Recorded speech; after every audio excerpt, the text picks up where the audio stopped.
1.8 million years ago, the African savanna was not a human kingdom.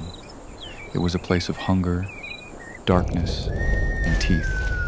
Before humans became hunters, they were often the hunted, surviving by listening before they moved.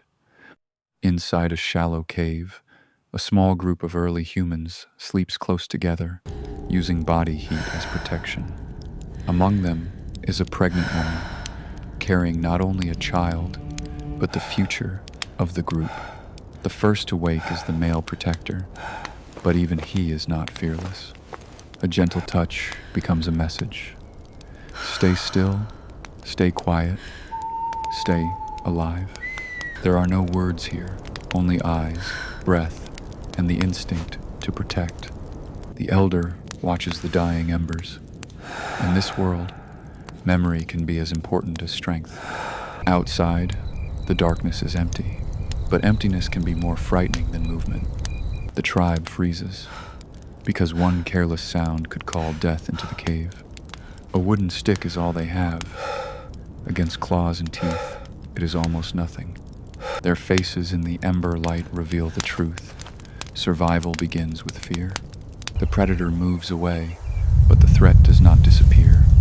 The pregnant woman understands what the night has shown them. Even shelter can become a trap. Dawn arrives, but daylight does not mean safety. It only reveals how little they have left. The bones are dry, the food is gone. Hunger will force them back into danger. The pregnant woman tries to rise, but her body is already fighting two battles. A child chews a hard root, learning early that food is never guaranteed. The elder touches the dust, searching his memory for old water, old paths, old survival. Before maps, knowledge lived in bodies, in gestures, and in the ground itself. The leader looks toward the savanna. To stay means hunger, to leave means risk. The young one wants to move quickly. Youth often mistakes speed for wisdom. The older hunter stops him. In this land, patience can save more lives than courage. The firekeeper protects a living ember, because fire is not just warmth. It is survival carried by hand. Stones, sticks, vines, leaves. These are the tools of a species still learning the world. The pregnant woman is brought toward the light, weak but still part of the group. In a dead season, her unborn child is a fragile promise that life may continue. No one speaks. The decision is already made by hunger. A few leave the cave to search for food, while others remain to guard fire and life. Those who stay behind are not weaker. They hold the center of the tribe together. The search party enters the open savanna, where every shape in the grass could be food or danger. They move low through the dry grass, trying to become part of the landscape. Broken stems and disturbed dust tell a story. The ground remembers what passed here. The elder reads the marks of a warthog. For early humans, tracking was a form of intelligence. The young hunter grips his stick, hungry for success and blind to the cost of mistakes. Hoofprints, dung, and broken grass become clues in a silent conversation with nature. They move against the wind, because even scent can betray a hungry hunter. In the thorn bushes, something breathes. The savanna holds its silence. One raised hand stops the group. Stillness becomes their first weapon. Then one stone rolls. A tiny mistake becomes a signal to everything nearby. The warthog explodes from the brush, and the hunters become the ones reacting. The spear misses. In this age, failure is not dramatic, it is expected.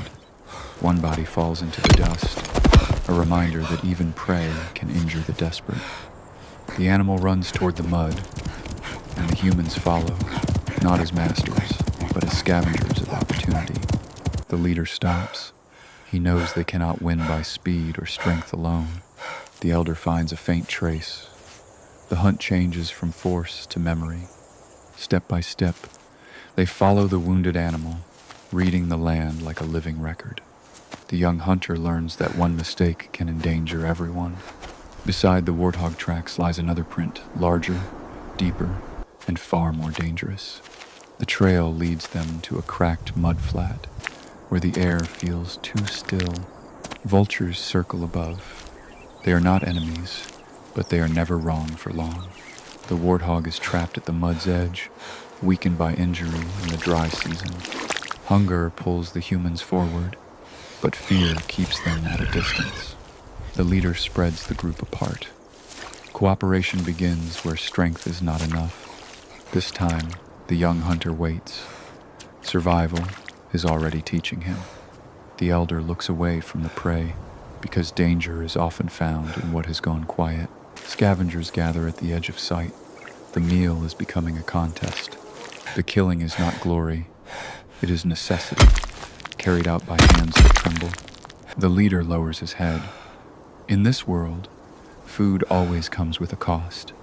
With sharp stones, they take what they can. Early technology begins with need.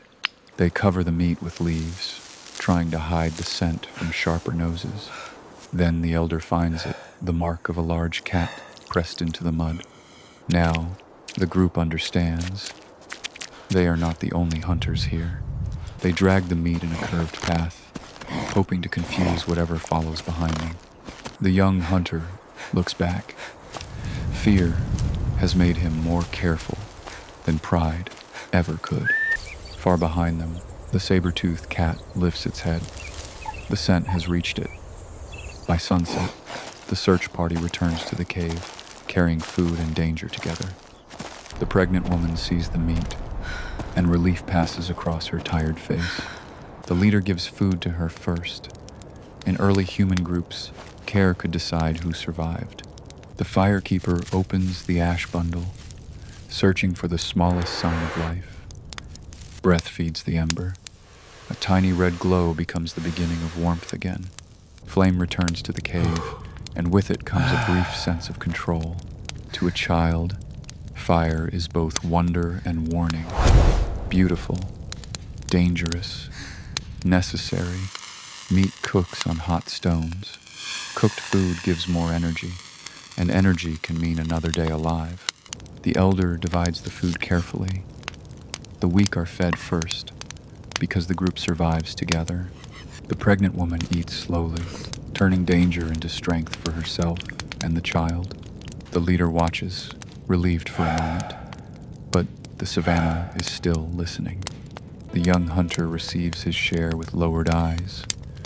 A lesson has been taken into the body. Around the fire, the group eats in silence. There is no celebration, only survival. But the wind changes, and smoke carries the smell of meat down into the valley. A vulture lands near the cave, a silent witness to the risk of every meal. The elder sees it and understands. The cave has begun to announce them. In the grass below, the saber-toothed cat follows what humans cannot hide scent. For a few breaths, the cave feels safe. That illusion will not last. Night closes around them again, and the fire sinks low. The pregnant woman wakes in pain. Her body is fragile, but her will remains strong. Two eyes appear beyond the firelight. The predator has found the cave. The boy stumbles back, and dry bones scatter across the stone. The tribe wakes instantly. Fear moves faster than thought. The leader steps forward with his stick.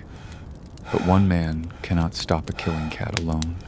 At the threshold, the saber-toothed cat waits. It does not need to rush.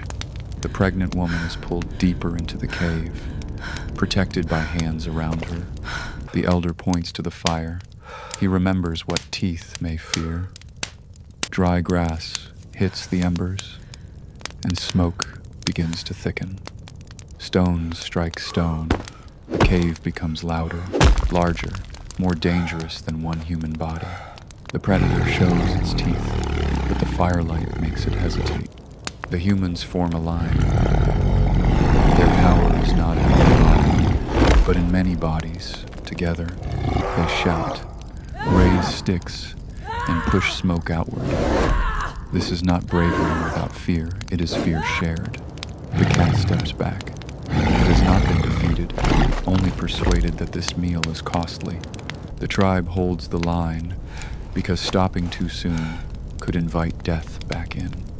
At last, the predator fades into the grass.